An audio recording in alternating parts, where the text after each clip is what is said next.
Okay, let's unpack this. The inside of the human head. It's this fixed container, right? An incredibly complex space full of systems controlling, well, everything. Absolutely. And when things go wrong in that fixed space, Like pressure building up or blockages. exactly, or, unexpected things like tumors or infections, it gets serious fast. You need real expertise, a very precise understanding of what's happening inside that skull.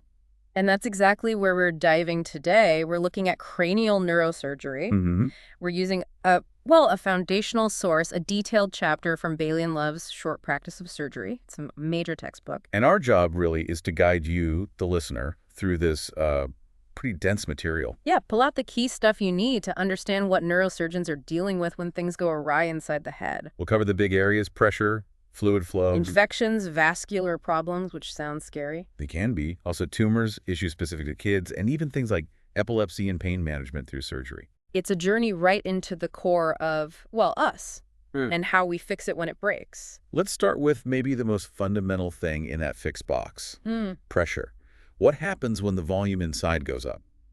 Right. The skull can't expand, can it? Not in adults. Not really. So you get raised intracranial pressure, ICP. It's a huge, urgent issue. And it causes specific symptoms. In adults, yes. Often a particular type of headache. The high pressure one. That's the one.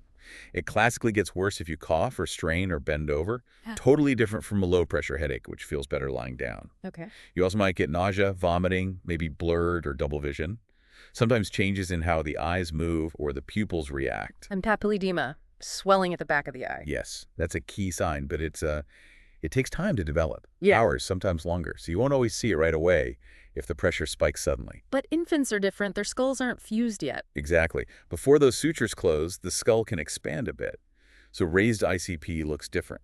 You'll see the head getting bigger, the head circumference increases, scalp veins might look really prominent, and the fontanelle, the soft spot, Gets tense. Bulging. yeah, tense and bulging. And in infants or even older kids, if the CSF pressure specifically goes up, it can actually compress part of the midbrain. Which causes that sunsetting look, Yeah. eyes pointing down. Yes, exactly. That's a feature of Paranose syndrome. It sounds like the urgency with raised ICP is massive. It absolutely is. You can't wait. Delay risks cerebral herniation. Where the brain gets squeezed. Right.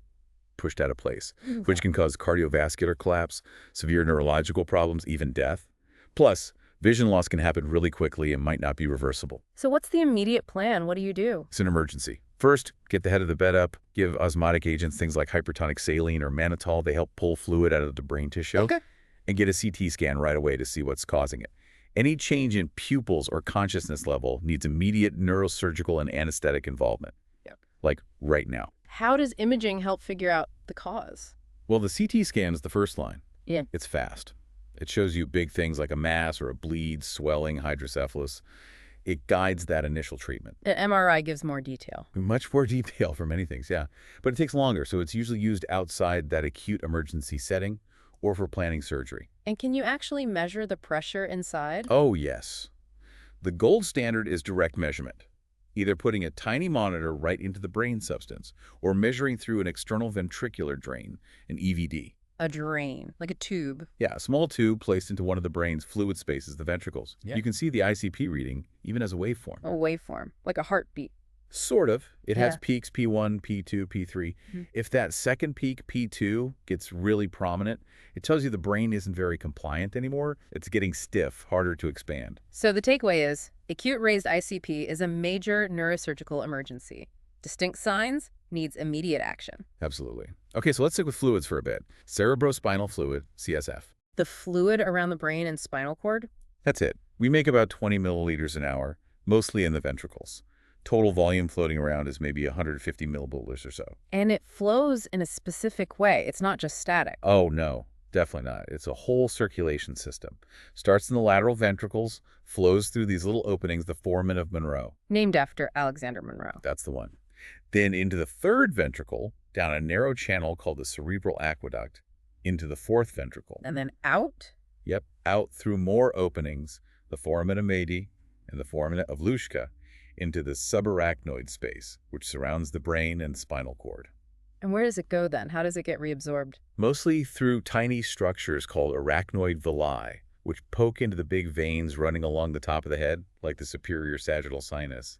They act like one-way valves back into the bloodstream. So hydrocephalus is when that system gets blocked or overwhelmed. Pretty much. Hydrocephalus literally means water on the brain. It's an increase in CSF volume, the ventricles enlarge, and it often causes those raised ICP symptoms. Think of it like a plumbing problem. And there are different types of plumbing problems. Broadly, yes. Obstructive versus communicating. Obstructive means a blockage. Exactly. Yeah. Something physically blocking the flow path, maybe a tumor pressing on the aqueduct, or scarring. Communicating means the fluid can flow out of the ventricles okay, but it's not getting reabsorbed properly downstream. Maybe after meningitis or a bleed that's gummed up those arachnoid villi. And knowing the difference is important. Critically important. Obstructive hydrocephalus can get worse very, very suddenly. A patient can deteriorate rapidly, even into a coma. And here's a really key point. Doing a lumbar puncture, a spinal tap, Yeah. it's potentially dangerous in obstructive hydrocephalus. If you drain fluid from below the blockage, you create a pressure difference that can suck the brainstem downwards through the base of the skull. That's coning. Yes, coning or herniation. It can be fatal. So LP is contraindicated if you suspect obstructive hydrocephalus. But it's okay in communicating hydrocephalus. Yes, because the whole system is connected, there's no blockage trapping pressure above. So in communicating hydrocephalus, an LP can be safe and actually useful for diagnosis.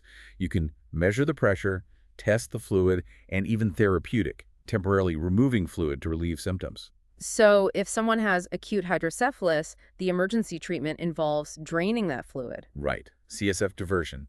Often, initially, with an external ventricular drain, that EVD we mentioned, placed into a ventricle. The source mentioned a couple of other related conditions, NPH and IIH. Yeah, they're a bit different. Normal pressure hydrocephalus, NPH. That's the one linked to dementia that might be reversible. Yes, exactly.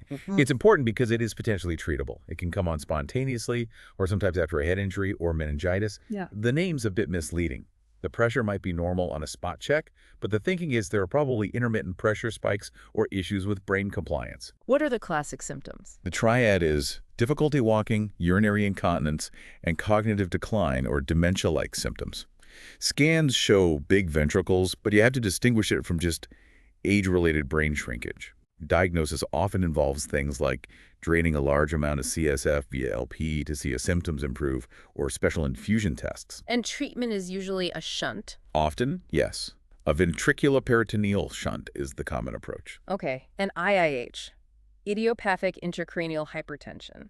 Idiopathic means unknown cause. Right. We don't fully understand why it happens. Is raised ICP without a tumor or hydrocephalus or anything else causing it? It classically affects younger women who are overweight. What are their symptoms? They get those high-pressure headaches, and really importantly, they can have visual problems because of papilledema. Scans look normal. The diagnosis is made by doing an LP, finding high opening pressure, usually over 25 millimHg, and ruling everything else out. It's a diagnosis of exclusion.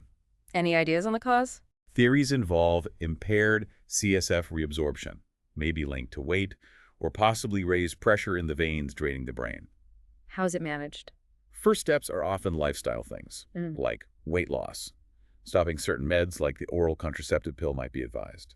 Medication-wise, acetylcholine is commonly used. It reduces CSF production. And if that doesn't work, or vision is getting worse? Then you look at more invasive options. Shunting is one, often a lumboperitoneal shunt, draining from the lumbar spine to the abdomen. Or sometimes procedures to relieve pressure on the optic nerve directly, or even stenting narrowed veins. Shunts seem to be a recurring theme here. Can you break down how a typical one works? Sure. The most common type is the VP shunt ventricular peritoneal. It's basically a system of tubes under the skin. There's a catheter that goes into a ventricle. The proximal end. Right, that connects to a valve, usually placed on or near the skull. This valve is crucial. It only opens to let CSF flow out when the pressure reaches a certain set level. And then the fluid goes. Through a longer tube, the distal catheter tunneled down under the skin, usually into the peritoneal cavity in the abdomen, where the fluid just gets absorbed. Can the valves be adjusted? Some can, yes. Programmable valves allow the opening pressure to be changed non-invasively using a magnetic device. Some also have anti-siphon devices to prevent overdrainage when the patient stands up.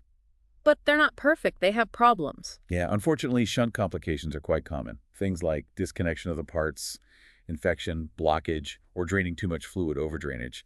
A fair number, maybe 15–20%, need some kind of revision surgery within the first few years. Infection sounds really bad. It is. It often presents within the first month or so after surgery with fever, headache, neck stiffness like meningitis. You diagnose it by tapping the shunt reservoir or doing an LP if it's safe. Treatment usually means the whole one has to come out. The whole thing. Usually, yes. Then the infection is treated with antibiotics, maybe with temporary external drainage, and then a completely new shunt is put in at a different site once the infection is cleared. Blockage means the hydrocephalus comes back. Right. The symptoms return, scans show the ventricles are big again, the little reservoir under the scalp might feel hard or slow to refill when you press it. Blockages happen from debris, maybe from infection, or tissue like choroid plexus growing into the catheter, or even blood clot. Is that an emergency? It definitely can be, especially in patients who are totally dependent on the shunt, like those with congenital hydrocephalus. If the shunt blocks, ICP can shoot up very quickly and dangerously. And the opposite problem, overdrainage. That causes low-pressure headaches, often worse when standing up. If it's severe, the ventricles can collapse, and you can get fluid collections or even bleeding in the subdural space. There's also something called slit ventricle syndrome, especially in kids, where the brain gets stiff and they have symptoms even though the ventricles look small on scans. Is there any way to treat hydrocephalus without a shunt? For some types of obstructive hydrocephalus, yes, particularly if the blockage is at the cerebral aqueduct.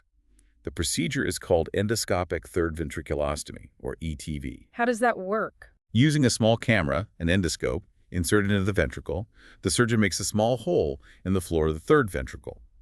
This creates a bypass, allowing CSF to flow directly into the cisterns around the brainstem, getting around the blockage.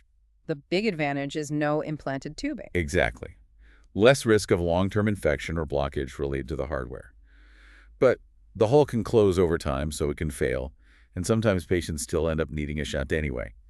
And there are small risks of damaging nearby structures during the procedure. So managing CSF is all about figuring out the specific plumbing issue, blockage, absorption, pressure dynamics, and then choosing the right way to fix it or bypass it, often with shunts or ETV, but always watching for complications. It's a constant balancing act within that closed space. Okay, let's switch from fluid problems to invaders.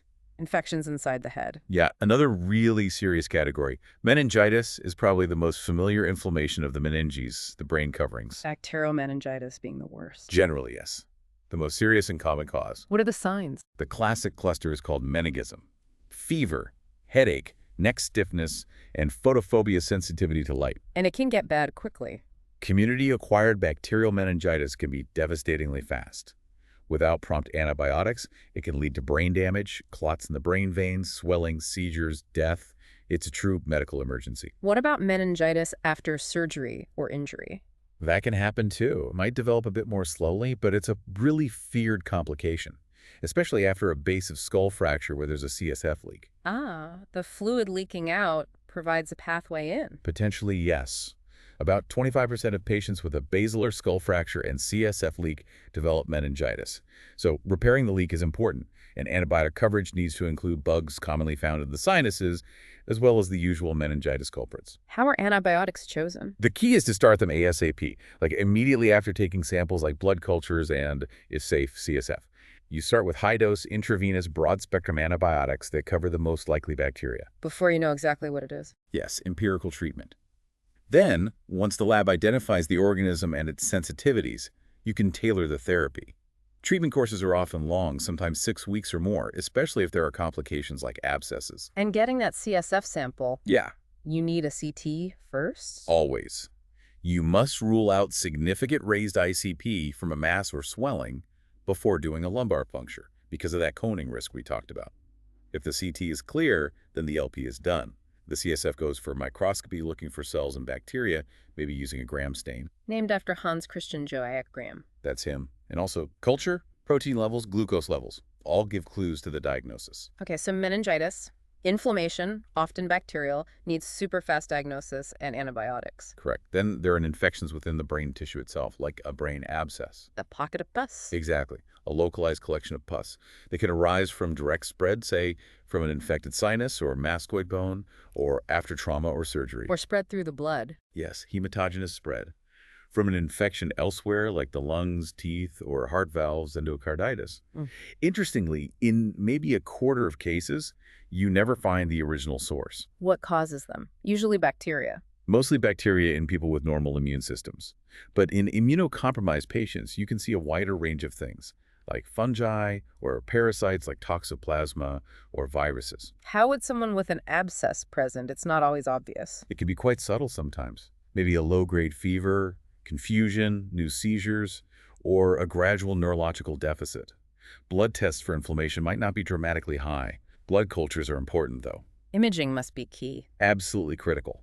CT with contrast is usually the first test. Early on, it might just show an area of swelling called cerebritis, but a mature abscess often has a characteristic look. The ring-enhancing lesion. Exactly. A well-defined collection with a smooth, bright ring around it after contrast. The problem is, some tumors can look very similar.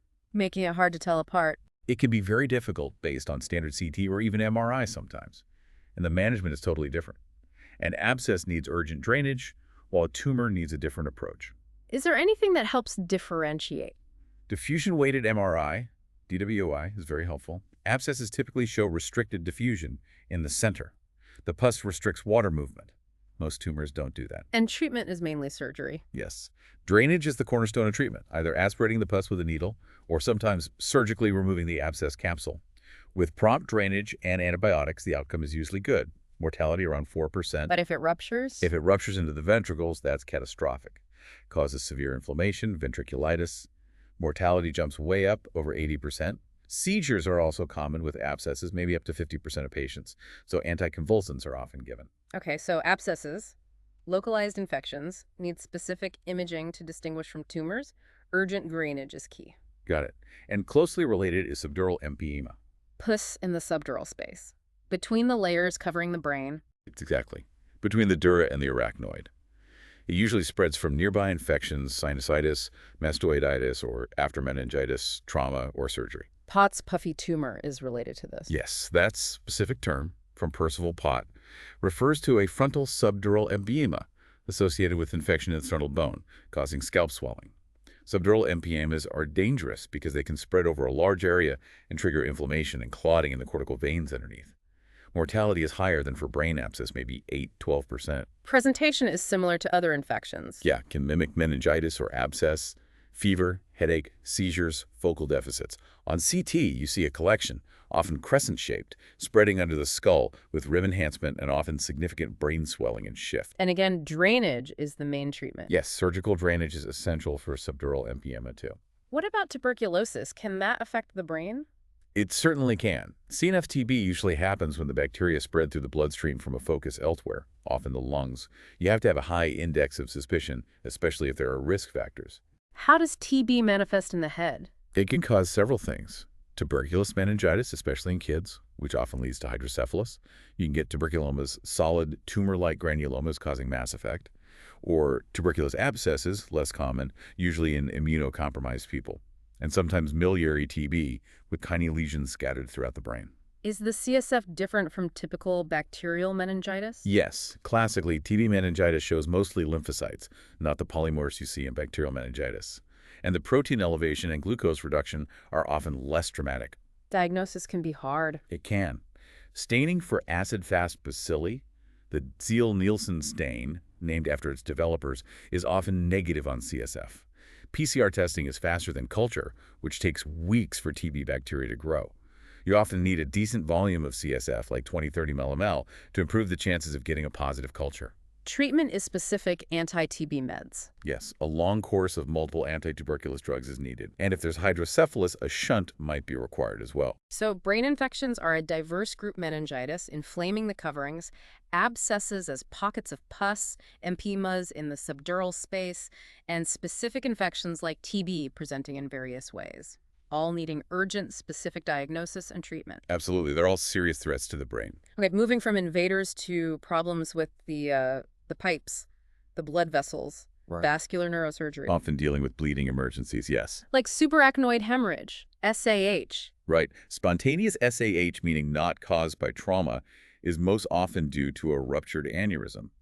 That's a weak spot, a bulge on an artery. Accounts for about 80% of cases. What about the other 20%? Often due to things like AVMs, arteriovenous malformations, which are tangles of abnormal vessels. Where do these aneurysms usually pop up? They tend to form at junctions, where arteries branch, especially in the circle of Willis at the base of the brain named after Thomas Willis. Areas where blood flow is more turbulent. Common spots are where the anterior communicating artery joins, or on the middle cerebral artery or internal carotid artery. Is all SAH related to aneurysms? Not quite. There's a specific type called paramesencephalic SAH. The blood is localized around the midbrain. You usually don't find an aneurysm, and it's thought to be venous in origin. Prognosis is generally excellent for that type. Are there other kinds of aneurysms? Yes, there are mycotic aneurysms caused by infection weakening the vessel wall, often seen with endocarditis or IV drug use, and pseudoaneurysms, which aren't true bulges but rather contain leaks, usually after trauma or surgery. SAH sounds like it comes on suddenly. Extremely suddenly. The absolute classic symptom is the thunderclap headache. People describe it as the worst headache of their life, hitting maximum intensity almost instantly within a minute or less. Often during activity. Frequently, yes. During exertion or straining, it's often accompanied by vomiting, maybe a seizure, sometimes loss of consciousness. Must be hard to diagnose sometimes. Could be other things. It can be tricky, and alarmingly, about a third of SAH cases are initially misdiagnosed. This is really dangerous because the risk of the aneurysm bleeding again, rebleeding, is very high, especially in the first day. And a rebleed is often catastrophic. Do patients always have neurological problems right away? Not always. Some might seem neurologically fine. Initially, we call that good grade. Others might have specific deficits, like a droopy eyelid and blown pupil from a third nerve palsy if an aneurysm is pressing on the nerve, or they might be confused or unresponsive poor grade. What about neck stiffness? That usually develops over several hours as the blood irritates the meninges. You might also see bleeding inside the eye on examination, subhyaloid hemorrhages. If there's blood in the vitreous humor too, that's Terson syndrome. So how do you confirm it's SAH? First step is a non-contrast CP scan of the head. If done within about 12 hours of the headache starting, it's very sensitive, picks up over 98% of bleeds. What if the CT is negative, but you still suspect it? Then a lumbar puncture is essential, especially if patient presented a bit later, as CT sensitivity drops off over time. You look for blood breakdown products in the CSF, specifically bilirubin, which takes hours to form and proves the blood has been there a while, distinguishing it from just hitting a vessel during the tap. Getting this right is crucial. Okay, once SAH is confirmed, you need to find the source, the aneurysm. Yes, you need to visualize the blood vessels. CT angiography or MR angiography can often show it, but the gold standard is digital subtraction angiography, DSA. That's the invasive one, catheter from the groin. Yes. A catheter is guided up into the neck arteries, contrast is injected, and detailed X-ray images are taken. It gives the best anatomical detail, but does carry small risks, like stroke or arterial damage. And treatment. Clipping or coiling. Those are the two main options to secure the aneurysm and prevent rebleeding. Clipping involves open surgery, a craniotomy, to place a small metal clip across the neck of the aneurysm, closing it off. Coiling is endovascular. Thin platinum coils are packed into the aneurysm through a microcatheter inserted via the groin, causing the aneurysm to clot off. Sometimes stents are used with coils. Which is better? Good evidence suggests coiling might have slightly better outcomes overall if the aneurysm is suitable for it. But many aneurysms, due to shape or location, still require clipping. It's a decision made by a specialized team based on many factors.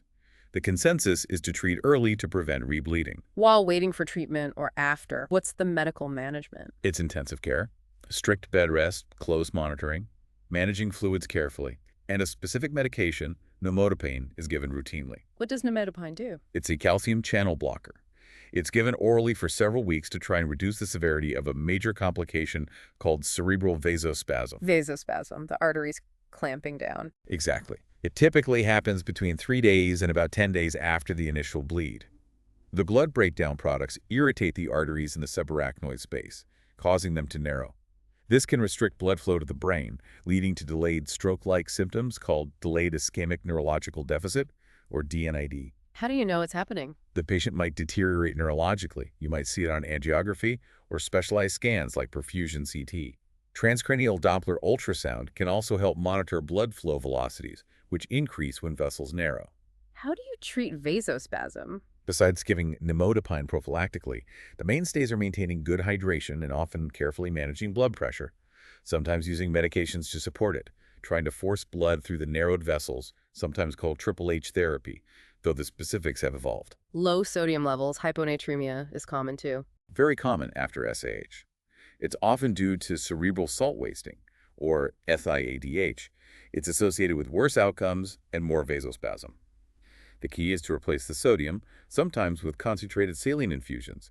Importantly, you don't restrict fluids, as that can worsen brain perfusion. So SAH, usually a ruptured aneurysm, thunderclap headache, needs urgent diagnosis, aneurysm securing, clip or coil, and intensive management of potentially lethal complications like rebleeding and vasospasm. It's a condition where time is absolutely critical at every stage. Okay, what about bleeding into the brain tissue itself? Intracerebral hemorrhage, ICH. The all usually presents as a sudden stroke, focal neurological deficit, maybe reduced consciousness. Like SAH, the first step is emergency resuscitation and a CT scan to confirm the diagnosis, see how big the bleed is, and where it's located. What usually causes ICH? Most often, it's related to underlying chronic conditions. Uncontrolled high blood pressure is a major factor. Another common cause, especially in older adults, is cerebral amyloid angiopathy, where abnormal protein deposits weaken small arteries. It can also be a complication of an ischemic stroke or related to bleeding disorders or anticoagulants like warfarin. Are there other, less common causes to look for? Definitely, especially in younger people. Or if the bleed looks atypical on the scan, it's vital to do further imaging, like MRI or angiography, to rule out an underlying vascular malformation, like an AVM or cavernoma, or even a tumor that has bled. Finding those changes the whole management plan. Does surgery help for ICH, removing the clot? It can. A craniotomy to evacuate the hematoma can be life-saving by reducing the pressure inside the skull. But, and this is important, it can't undo the damage the initial bleed caused to the brain tissue itself. Surgery is usually considered for younger, fitter patients who are deteriorating due to mass effect, especially if the bleed is close to the surface or in the posterior fossa where space is tight. What about medical management? Key things are reversing any anticoagulation, carefully controlling blood pressure, though not dropping it too aggressively if it's been chronically high and close neurological monitoring.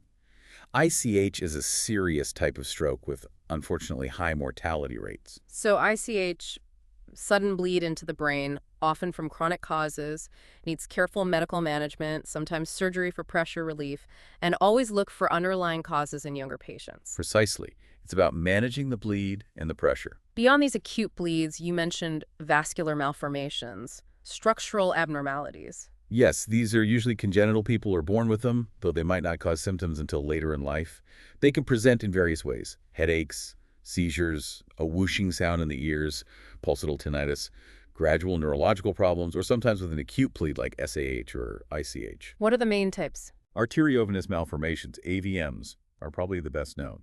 They're tangles of abnormal arteries connected directly to veins without capillaries in between. They show up on MRI and angiography. Treatment is complex. Options include surgical removal, focused radiation, radiosurgery, or endovascular embolization, basically injecting glue to block off the feeding vessels. Sometimes, if the risk of treatment is too high, they're just monitored. Vein of Galen malformations are specific high-flow AVMs in children that can cause heart failure. Dural arteriovenous fistulae, or DADFs, are abnormal connections between arteries and veins within the dura, the brain covering. They might develop after sinus thrombosis. And cavernomas, they're different. Yes, cavernomas or cavernous malformations are like clusters of leaky, thin-walled blood vessels, almost like raspberries, within the brain tissue itself. They are best seen on MRI, often with signs of previous small bleeds around them. They don't typically show up on angiography. They can cause seizures or repeated hemorrhages leading to progressive deficits, and surgery might be needed if they're problematic and accessible. So vascular malformations are a whole range of structural vessel problems needing specific imaging and tailored treatment plans. Exactly. Each type has its own characteristics and risks. Lastly, in the vascular world, does neurosurgery play a role in strokes caused by blockages, not just bleeds? It does, in specific situations. For large ischemic strokes causing massive brain swelling, especially in certain locations like the middle cerebral artery territory, doing a decompressive craniectomy. Removing part of the skull. Yes, temporarily removing a large piece of skull bone in the first couple of days can relieve the dangerous pressure buildup and improve survival, although patients may still have significant deficits. Also, carotid endarterectomy surgery to clean out plaque from the carotid artery in the neck is proven to reduce stroke risk in patients who've had warning symptoms related to that narrowing. And myelomoya disease. That sounds interesting. It is. It's a rare progressive disease where the main arteries at the base of the brain, the internal carotids, gradually narrow and close off. In response, tiny, fragile collateral vessels develop, trying to bypass the blockage. These look like a puff of smoke, moya in Japanese, on angiography. What problems does it cause? It typically affects children or young adults, presenting with either strokes due to lack of blood flow, ischemia, or bleeding from those fragile collateral vessels.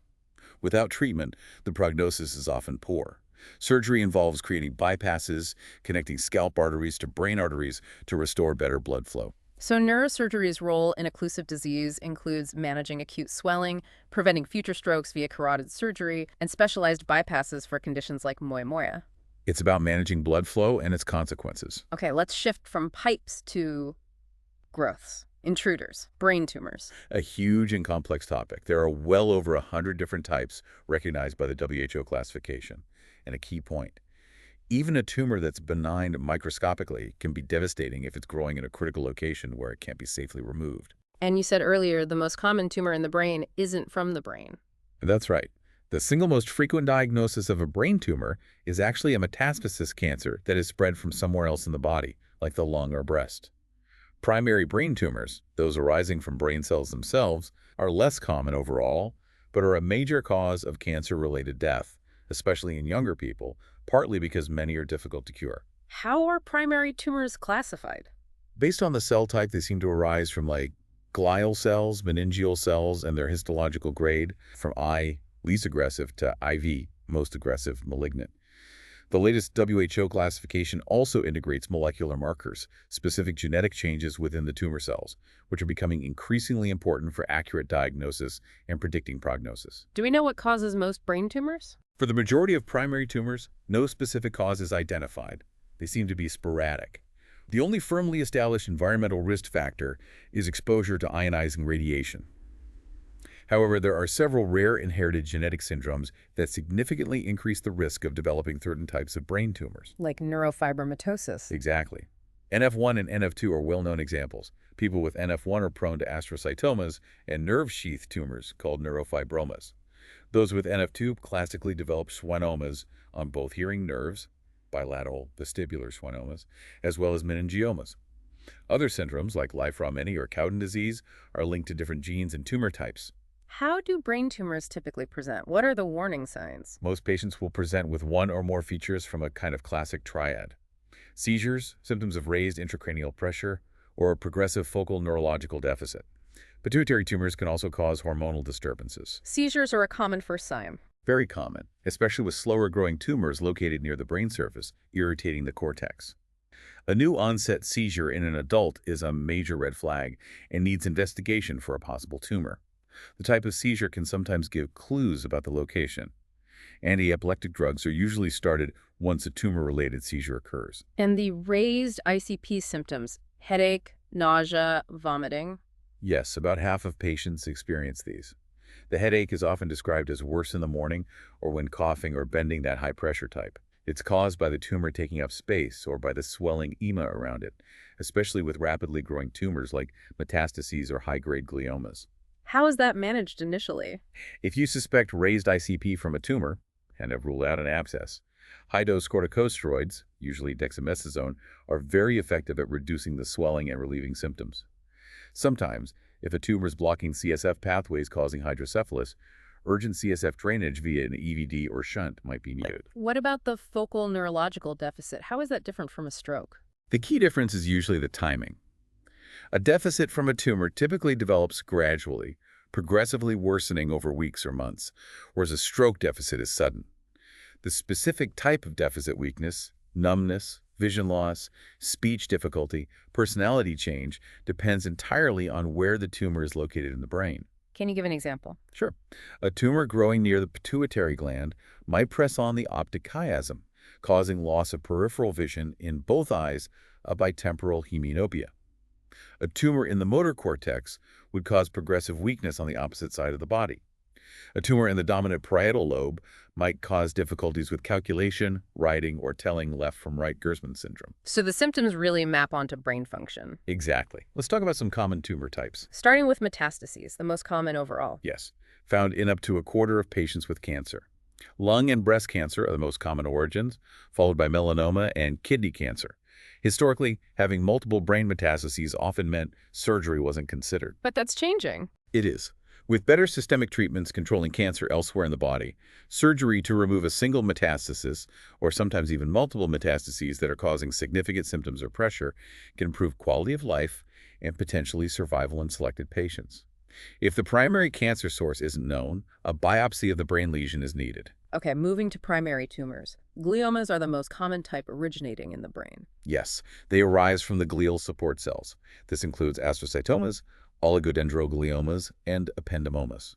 They are broadly graded from low grade, grade 2, to high grade, grade 3 anaplastic types, and grade 4 glioblastoma.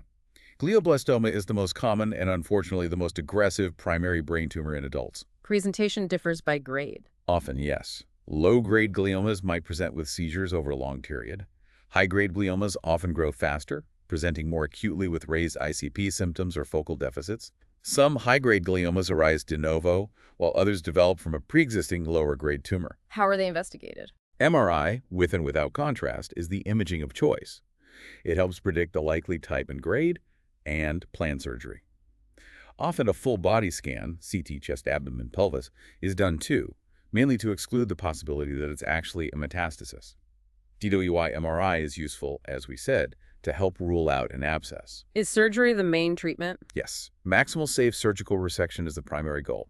It aims to remove as much tumor as possible to reduce symptoms and pressure, and crucially, to obtain tissue for definitive histological and molecular diagnosis.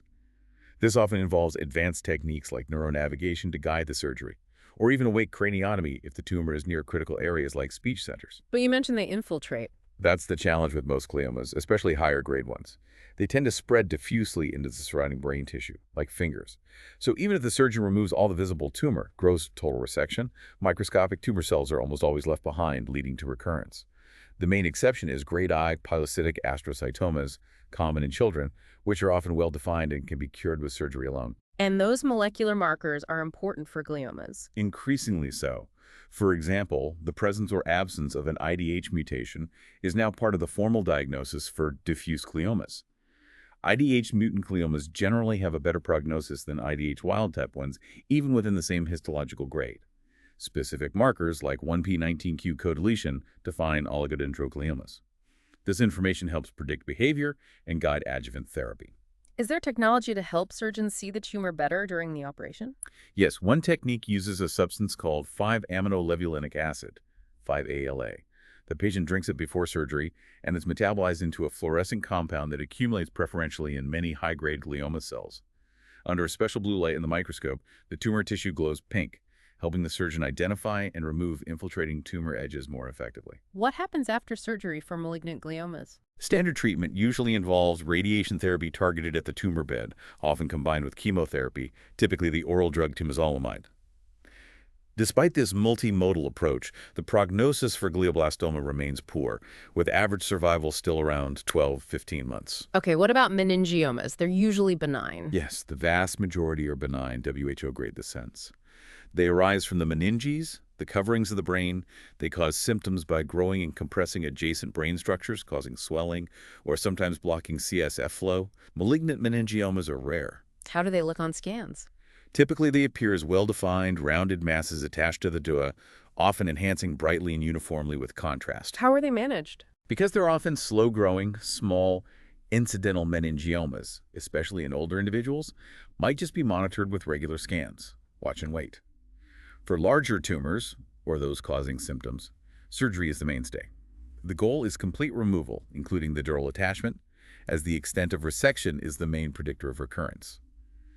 If complete removal isn't possible due to location, or if the tumor recurs, radiation therapy or stereotactic radiosurgery can be effective alternatives. Pituitary tumors affecting the pituitary gland. Correct. Most are benign pituitary adenomas arising within or around the sella turcica, the bony pocket where the pituitary sits.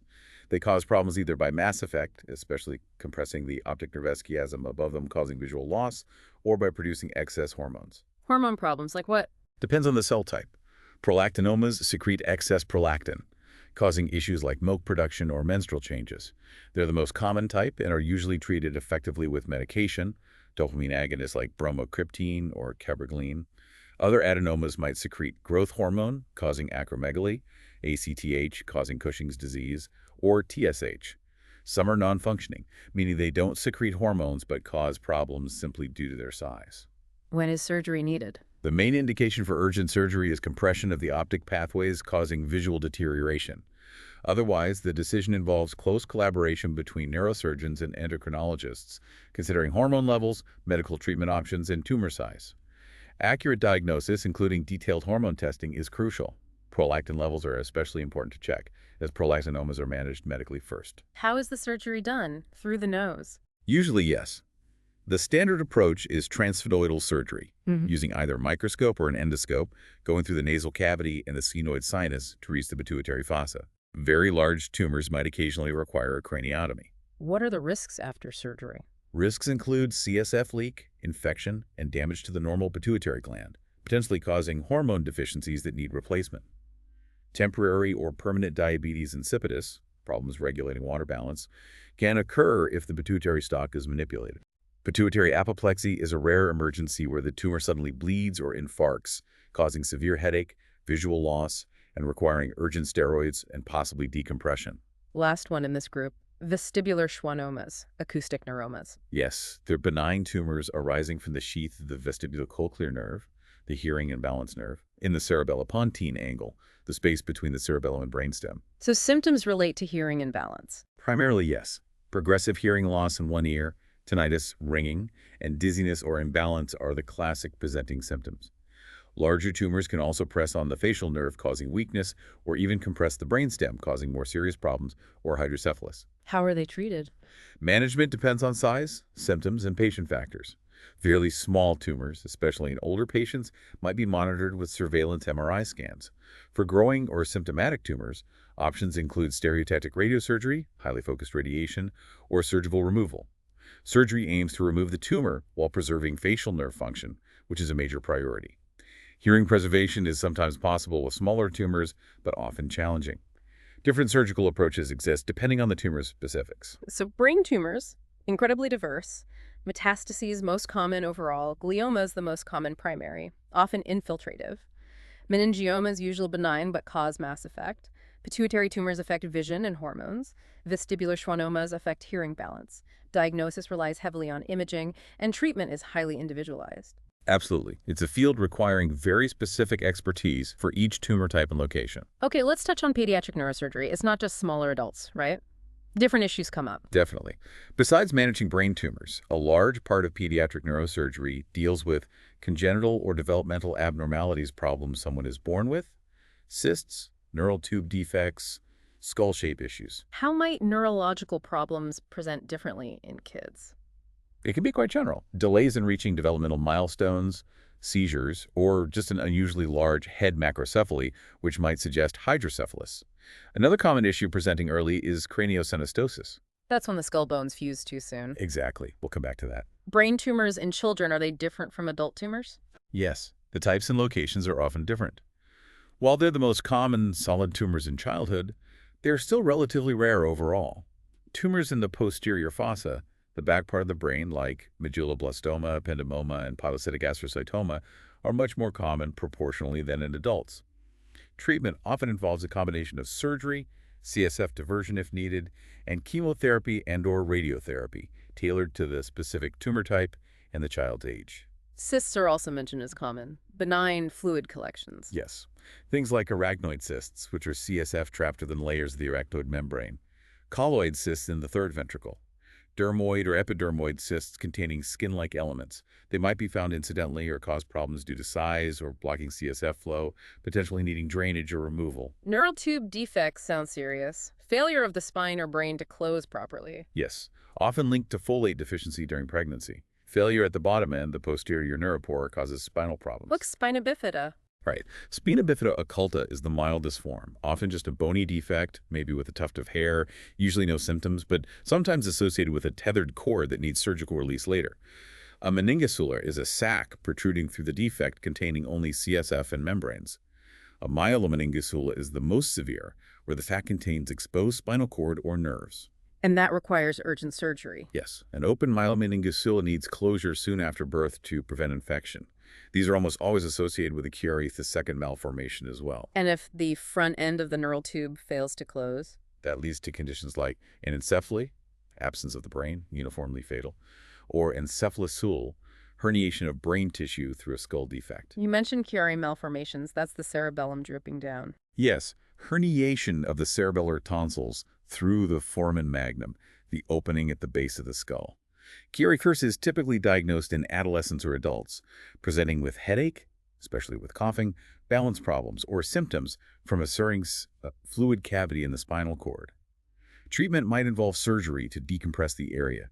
Chiari II is the more severe form associated with myelomeningocele presenting in infancy. Dandy Walker malformation. That's a developmental anomaly of the posterior fossa involving an underdeveloped cerebellar vermis and a large cyst. It usually presents in infancy with hydrocephalus and developmental delay, often requiring a shunt. Okay, back to craniosynostosis, the sutures fusing early. Right. Normally, the skull sutures allow the head to expand as the brain grows, and they fuse later. If one or more fuses prematurely, growth is restricted perpendicular to that suture line, leading to characteristic skull-shaped deformities. Like a long, narrow head if the sagittal suture closes early. Exactly, that's kyphocephaly. Fusion of the coronal sutures causes brachycephaly, a short, wide head. It can sometimes lead to raised ICP if multiple sutures are involved. Some cases are part of genetic syndromes.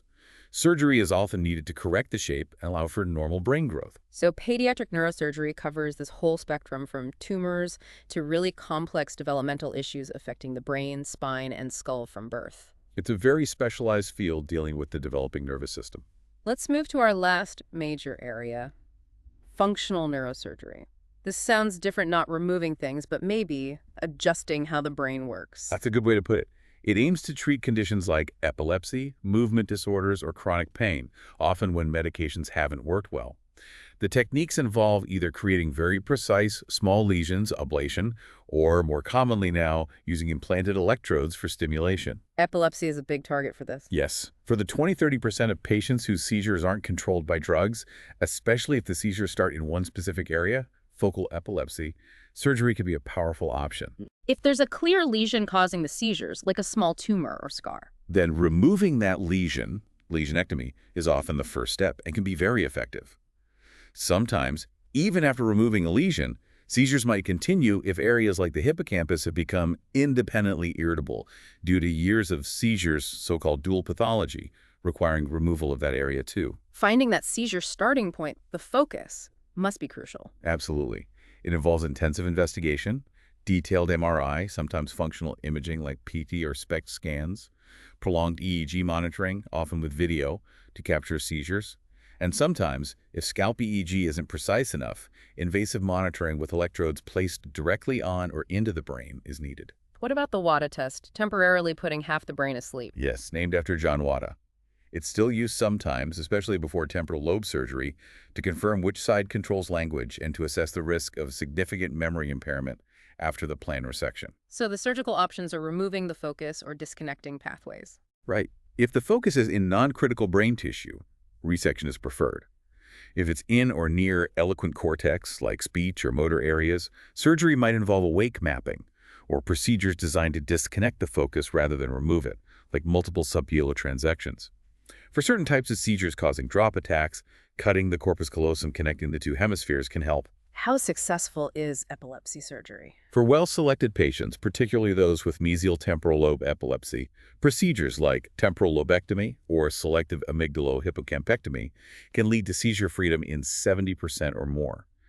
For patients not suitable for resective surgery, devices like the vagal nerve stimulator, VNS, implanted in the neck can reduce seizure frequency. So a real option for drug-resistant epilepsy. A very important one. It requires careful selection and workup. What about movement disorders? Parkinson's. Historically, surgeons made small lesions in deep brain structures like the thalamus or globus pallidus to treat Parkinson's tremor or rigidity before levodopa became available. Now, deep brain stimulation, DBS, has largely replaced lesioning. DBS uses implanted electrodes again. Yes, fine electrodes are stereotactically placed into specific target nuclei deep in the brain, like the subthalamic nucleus or globus pallidus for Parkinson's, or the VIM nucleus of the thalamus for essential tremor. These are connected to a pulse generator, like a pacemaker, usually implanted in the chest wall. Why DBS instead of lesioning? Key advantages are that it's adjustable. You can fine-tune the stimulation parameters and it's reversible. You can turn it off. Plus, it can generally be done safely on both sides of the brain, whereas bilateral lesioning carries higher risks of side effects. DBS is also used for some forms of dystonia. So DBS is the mainstay functional approach for movement disorders now. For medically refractory cases, yes, it can provide significant symptomatic relief. And finally, chronic pain syndromes. Can surgery help there? It can for certain types of severe intractable pain. One classic example is trigeminal neuralgia. That's severe facial pain, like electric shocks. Exactly. Brief, stabbing pains in the trigeminal nerve distribution, often triggered by simple things like touching the face, eating, brushing teeth, usually in middle-aged or older adults. The leading theory, often correct, is that a blood vessel is compressing the trigeminal nerve as it exits the brainstem. How is that treated surgically? If medication fails, the procedure with the best long-term results is microvascular decompression, MVD. It's a craniotomy to directly visualize the nerve and vessel and place a small cushion between them. If clear compression is seen, success rates are high. Are there less invasive options? Yes. Stereotactic radiosurgery can target the nerve root, or percutaneous procedures where a needle is guided to the trigeminal ganglion at the base of the skull, and a lesion is created using heat, radiofrequency, chemicals, glycerol, or balloon compression. These are less invasive but generally less effective long-term than MVD, and more likely to cause facial numbness. What about other types of chronic pain? Sometimes lesioning specific pain pathways in the spinal cord, chordotomy, or brainstem is considered for severe cancer pain or pain after nerve injury, but there are risks of deficits. Electrical stimulation is also used. Spinal cord stimulation, SCS, is common for failed back surgery syndrome or complex regional pain syndrome. DBS can target pain pathways in the brain for certain types of central pain. And implanted pumps can deliver medication like opioids or baclofen directly into the spinal fluid for pain or spasticity. So functional neurosurgery uses ablation, stimulation, or targeted drug delivery to try and modulate circuits involved in epilepsy, movement disorders, and severe pain. It's about intervening directly in the brain's signaling pathways when other treatments fail. Just to wrap up, the source mentions a few important practical and ethical points. Creutzfeldt-Jakob disease, CJD. Yes, the prion disease. It's extremely rare but transmissible, and the prions aren't killed by normal sterilization. So hospitals have strict protocols. Before any neurosurgery, patients are screened for risk factors. If someone is considered high risk, the instruments used might have to be quarantined or even destroyed afterwards to prevent any potential transmission. And just the general risks of a craniotomy, opening the skull. Important to remember, any brain surgery carries risks that need careful discussion. Infection, bleeding, seizures, CSF leak, new neurological deficits depending on the location, wound problems, and even a small risk of death. The specific risks vary hugely depending on the operation, but they're always part of the consent process. Brainstem death is also covered. Yes, it's the irreversible loss of all brainstem function, which controls vital things like breathing. In the UK and many other places, it's legally equivalent to death. And it's relevant for organ donation. Critically so. It's the prerequisite for donation from heart-beating donors. The diagnosis has very strict criteria, confirming an irreversible cause of coma, excluding reversible factors, and then demonstrating the complete absence of all brainstem reflexes in a series of tests performed twice by 2 senior doctors. So beyond the technical surgery, there are these crucial practicalities: infection control for rare diseases, managing surgical risk, and the profound ethical and legal aspects of brainstem death. They are absolutely integral to the field. Wow. Well, we have certainly covered a lot of ground today, journeying right inside the skull, looking at pressure, fluid, infections, vessels, tumors, developmental issues, even rewiring circuits. It really highlights the incredible complexity crammed into that space and the interconnectedness of it all. hydrocephalus impacting pressure, tumors causing seizures, vascular events leading to deficits. We've touched on the major pathologies and principles discussed in that textbook chapter, giving, I heard, a real sense of the challenges and scope of cranial neurosurgery. From managing acute emergencies like SAH or raised ICP to the long-term strategies for tumors or functional disorders. Hopefully, for you listening, this deep dive has provided a kind of shortcut, a framework for understanding some of these critical conditions affecting the brain and its environment. Yeah, think about the level of precision involved. Not just diagnosing these often complex conditions, but physically intervening, adjusting pressure, clearing blockages, removing tissue millimeter by millimeter, or modulating brain activity with tiny electrodes all within the confines of the skull, protecting everything else. It's quite remarkable. Yeah.